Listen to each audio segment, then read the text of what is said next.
지난 18일 춘천 상공에서 폭발한 공군 미사일 오발 원인이 작전용 케이블을 분리하지 않은 정비 실수가 원인으로 밝혀졌습니다. 춘천의 한 양계장에서 오늘 아침 불이 나 닭 4만 마리가 폐사하고 양계장 2동이 모두 불에 탔습니다. 춘천문화방송이 지난 6일 보도한 춘천의 한 노숙인 요양시설에서 벌어진 사슴 불법 도축과 노숙인 인권 문제와 관련해 춘천시청 담당 공무원이 이 시설 운영위원회에 참석해 옹호 발언을 한 문건이 나와 논란이 일고 있습니다. 운전면허를 잦은 반납하는 도내 고령 운전자가 크게 늘어나고 있습니다.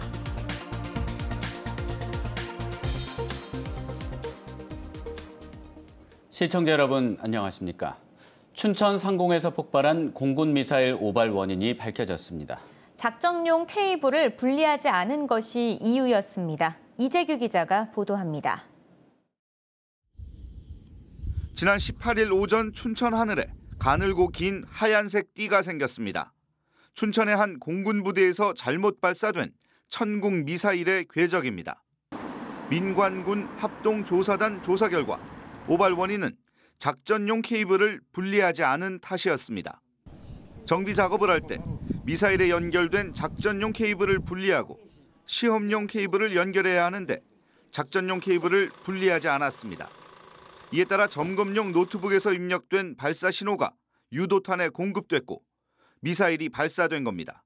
정비 요원 간 의사소통이 명확하게 이루어지지 않아 작전용 케이블이 분리되지 않은 상태에서 기능 점검을 수행하였습니다. 목표 지점이 입력되지 않은 상태라 유도탄은 자동 폭발 시스템에 의해 3.5초 뒤 공중 폭발했습니다. 잔해가 밑으로 떨어졌지만 폭파 지점이 민가와 떨어져 있어 인적, 물적 피해는 없는 것으로 파악되고 있습니다. 천궁 유도탄 한 발 가격은 15억 원가량 되는 것으로 알려졌습니다. 공군은 유도탄 오발 관련자들을 문책위에 회부해 징계하고 운영 절차도 보완해 사고 재발 방지에 나섰습니다. MBC 뉴스 이재규입니다. 천궁 미사일 폭발 사고와 관련해 해당 부대장이 춘천시청을 찾아 사과와 재발 방지를 약속했습니다. 춘천시에 따르면 사고가 난 공군 방공 유도탄 대대 대대장은 오늘 오후 춘천시청에서 김만기 부시장을 만나 이번 사고로 춘천 시민들에게 불안과 불편을 드린 점을 사과하고 다시는 이런 사고가 발생하지 않도록 만전을 기하겠다고 밝혔습니다. 하지만 비공개로 춘천시청을 방문하고 영상과 사진 촬영을 허가하지 않아 사과에 진정성이 없다는 비난도 나오고 있습니다. 춘천의 한 양계장에서 오늘 아침 불이 나 닭 4만 마리가 폐사하고 양계장 2동이 모두 불에 탔습니다. 양계장이 불에 매우 취약한 샌드위치 패널로 지어져 소방당국이 진화에 어려움을 겪었습니다. 김상훈 기자가 보도합니다. 대형 양계장에서 유독 가스를 머금은 연기가 솟구칩니다. 굴삭기를 동원해 불길을 막고 소와 액을 뿌려도 좀처럼 꺼지질 않습니다. 춘천시 남산면의 한 양계장에서 화재 신고가 접수된 건 오늘 아침 6시 56분쯤. 불이 3시간 동안 이어지면서 양계장 2동 1,900제곱미터가 불에 타 무너졌고 닭 4만 마리가 폐사했습니다. 양계장에서 일하던 사람들은 긴급 대피해 다행히 인명피해는 없었습니다. 하지만 화재 초기 불길이 거세지자 춘천소방서 인력 전체가 출동하는 대응 1단계까지 내려지기도 했습니다. 자동 모드다 보니까 계속 팬이 돌아가는데 그쪽에서 펑소리 난 거로 돼 있으니까 아마 그쪽 모다 과열을 해가지고 불이 난 것 같아요. 신고 접수 이후 소방차가 현장에 도착하는 데까지 걸린 시간은 18분. 가까운 119 안전센터가 없다 보니 화재 골든타임인 7분을 지키지 못해 초동 진화가 늦어져 피해가 커졌습니다. 특히 샌드위치 패널 구조상 얇은 철판 사이에 스티로폼이 들어있어 불길을 쉽게 잡지 못했습니다. 양계장이 불에 약한 샌드위치 패널로 이뤄져 불은 삽시간에 번졌고 보시는 것처럼 현장은 아수라장이 됐습니다. 경찰과 소방당국은 국립과학수사연구원과 합동으로 정밀 감식을 실시해 정확한 화재 원인을 밝힐 계획입니다. MBC 뉴스 김상훈입니다.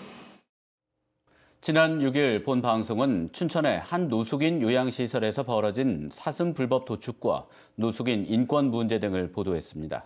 그런데 춘천시청 담당 공무원이 이 시설 운영위원회에 참석해 옹호 발언을 한 문건이 나와 논란이 일고 있습니다. 왜 이런 일이 벌어졌는지 백승호 기자가 보도합니다. 춘천문화방송은 지난 6일 노숙인 요양시설에서 사슴 농장을 운영하며 불법 사슴 중탕과 녹용 중탕을 판매했다고 보도했습니다. 사슴 불법 도축에 노숙인들이 동원됐다는 의혹도 폭로했습니다. 현재 이 시설은 경찰 수사와 국가인권위원회, 춘천시 등의 조사가 진행 중입니다. 그런데 춘천시 담당 공무원이 이 시설을 옹호하고 적극 대변한 문건이 나왔습니다. 지난 12일 열린 노숙인 요양시설 운영위원회 회의록입니다. 춘천시청 담당 공무원이 위원으로 참석해 잘못된 언론 보도에 대해서는 대응과 고발 등 적극적으로 입장 표명하라고 적혀 있습니다. 또 이 시설은 종교단체와 직원들이 선의와 정당한 방법으로 운영해왔다며 주변에 탄원서와 호소문이 필요한 상황이라고 덧붙였습니다. 춘천시는 해당 종교단체 노숙인 요양시설의 운영을 30년 넘게 맡기고 있습니다. 매년 프로그램 운영비와 직원 월급 등도 지원합니다. 시민 혈세가 지원되는 만큼 지도와 감독 권한은 춘천시에 있습니다. 그런데도 시설에서 문제가 불거져 수사와 조사를 받고 있는 도중에 담당 공무원이 시설의 운영위원으로 참석하고 옹호 발언까지 한 겁니다. 왜 이런 일이 벌어졌을까? 사슴 불법 도축에 참여했던 노숙인 등은 시청 공무원들이 녹용 중탕을 판매 가격보다 싸게 가져갔다며 유착 의혹을 제기했습니다. 50박스 나갔었어요. 어디로 나갔어요? 시청이요.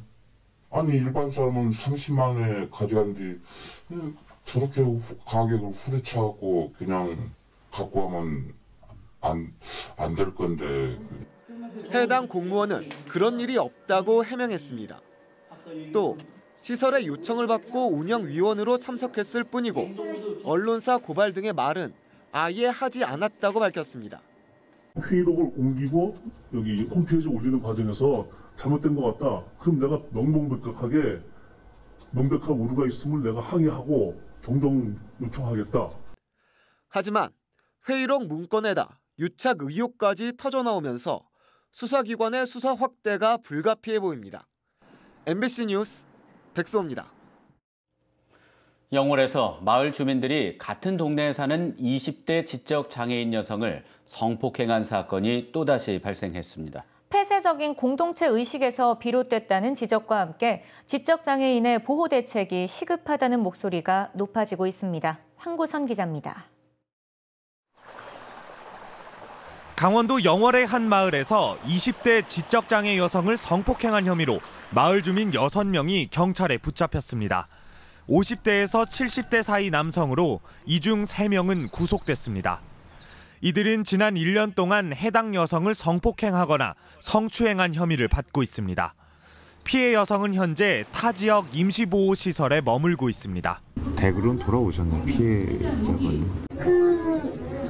피해 여성 친구는 알았고요. 사건이 발생한 마을은 10여 가구의 농촌 마을로 주민들은 서로를 잘 아는 가까운 사이였습니다. 그때 들어와도 대답도 안 해주고 또 알 수도 없고 노인들만 있는 데이기 때문에. 지난해에도 영월의 또 다른 농촌 마을에서 20대 여성 지적장애인을 수년간 성폭행한 혐의로 동네 주민들이 구속되기도 했습니다.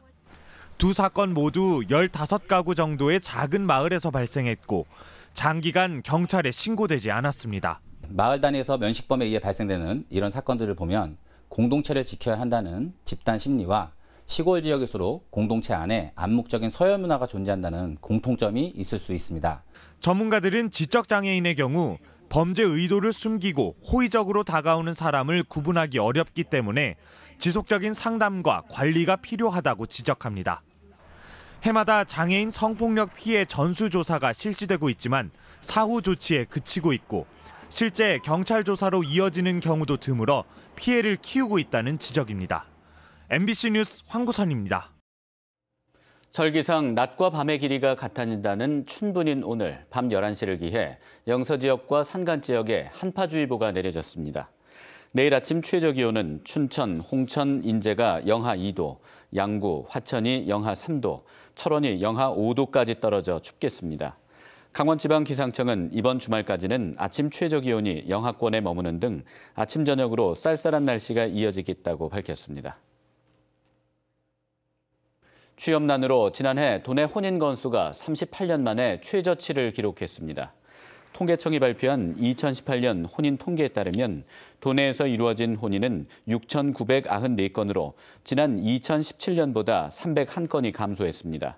이 같은 혼인 건수는 지난 1981년 관련 통계 작성이 시작된 이후 가장 적은 수치로 38년 만에 최저치를 기록했습니다.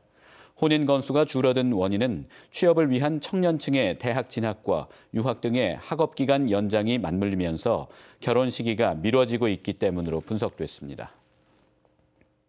운전면허를 자진 반납하는 고령 운전자가 크게 늘어나고 있습니다. 강원지방경찰청에 따르면 지난 2016년 93명, 2017년 151명에 불과하던 도내 면허증 반납 고령 운전자는 지난해 454명으로 급증했고 올해도 지난 1월에만 111명에 달하는 것으로 집계됐습니다. 이 같은 원인은 정부가 올해부터 75살 이상 운전자의 면허갱신 적성검사 주기를 5년에서 3년으로 줄인 데다 고령운전 자제 인식이 확산되고 있기 때문입니다. 춘천에서 운영되고 있는 협동조합이 도내에서 가장 많은 것으로 나타났습니다. 춘천시는 일반 협동조합 139개, 사회적 협동조합 16개 등이 춘천에서 운영되고 있어 도내 전체 협동조합의 18%를 차지한다고 밝혔습니다. 원주시는 130개, 강릉시는 120개 정도입니다. 춘천시는 앞으로도 다양한 협동조합이 활동할 수 있도록 행정적 지원을 아끼지 않고 일반 시민들을 대상으로 협동조합 아카데미도 운영하고 있다고 밝혔습니다. 무작위 추천 방식으로 진행되고 있는 도내 평준화 지역 고등학교 입학 전형이 선지원 후 추천 방식으로 변경될 가능성이 높아졌습니다. 강원교육발전자문위원회는 학생들의 학교 선택권을 보장하는 방향으로 고교 입시 전형을 변화시킬 필요가 있다며 내년부터 선지원 후 추천 배정 방식으로 고교 입학 전형을 변경하는 안건에 동의했습니다. 심의된 안건은 고입전형위원회 심의를 거쳐 강원도 교육감이 최종 승인 결정할 경우 내년부터 시행됩니다. 봄철 건조한 날씨와 잦은 바람으로 담배꽁초와 같은 작은 불씨도 쉽게 불이 붙어 순식간에 큰 화재로 이어질 수 있어서 주의가 필요합니다. 강원도 소방본부에 따르면 최근 3년간 담배꽁초에 의한 화재는 총 1,132건이 발생해 1명이 숨지고 25명이 다쳤으며 34억 5천여만 원의 재산 피해가 났습니다. 특히 3월과 5월 사이에 전체의 41%인 474건이 발생한 것으로 집계됐습니다. 강원도는 오는 25일부터 29일까지 5일간 도내 운행 중인 시외버스에 대한 실내 공기질 지도 점검을 실시합니다. 강원도는 대중교통 차량의 시범관리 차원에서 도내 시외버스 441개의 노선 가운데 30개 노선을 정해서 실내 공기질 오염도 검사 등 지도 점검을 실시하기로 했습니다. 실내 오염도 검사는 차량 운행 중에 진행되면서 측정 항목은 차량 내부에 고농도로 존재할 가능성이 큰 미세먼지와 이산화탄소입니다. 오염도 검사 결과 기준 초과 시에는 실내 공기질 개선 권고 등의 조치를 취할 예정입니다. 올해 보급된 정부 보급종 벽시가 소독되지 않은 상태로 지급돼 몇 자리 전에 반드시 소독을 해야 합니다. 철원구는 올해 5대벼 벽시가 지난해와 달리 미소독 종자로 배부됐다며 농민들이 종자 소독에 더욱 신경 써야 한다고 밝혔습니다. 특히 키다리병이 없는 모를 기르기 위해서는 키다리병 방제에 효과가 있는 약재로 종자 소독을 해야 한다고 덧붙였습니다. 제대로 소독을 하지 않으면 이양 뒤 본논에서 병이 확산되는 경향이 있습니다. 올해부터 도내 5곳 접경 지역 10개 학교에서 DMZ 생태학교가 운영됩니다. 뉴스를 마칩니다.